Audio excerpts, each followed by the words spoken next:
Serangan balik pihak debt kolektor datangi Bareskrim hendak laporkan Clara Sinta.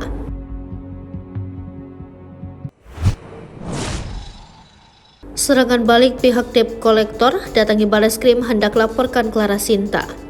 Clara Sinta dilaporkan balik oleh pihak debt kolektor yang kini menjadi tersangka kasus pemerasan hingga kekerasan.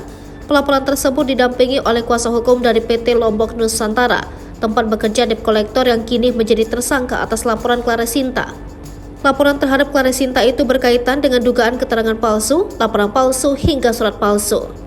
Dugaan tersebut lantaran mobil Clara Sinta yang ditarik oleh debt kolektor bukanlah atas namanya berdasarkan surat kepemilikan.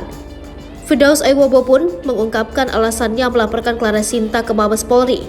Hal itu berkaitan dengan penolakan yang dilakukan oleh Polda Metro Jaya.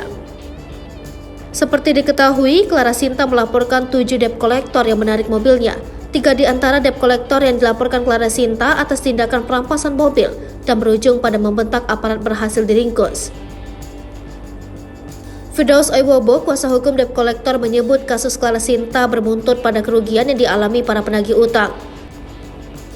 Tak tanggung-tanggung, Firdaus Aiwobo menyebut debt kolektor rugi triliunan rupiah sebagai buntut dari masalah dengan Clara Sinta. Terlebih masalah tersebut membuat adanya pernyataan polisi yang tak memperbolehkan debt kolektor beroperasi. Kerugian tersebut dihitung dari total pinjaman masyarakat yang belum dilunasi. Menurut Firdaus Aiwobo, uang tersebut tak kembali apabila debt kolektor tak melancarkan tugasnya sebagai penagih utang. Akan tetapi, mengenai kerugian yang dialami kliennya, Firdaus Aiwobo menyebut mengalami kerugian imaterial. Tapi total kerugian perusahaan ini mungkin kerugian imaterial aja karena dia difitnah.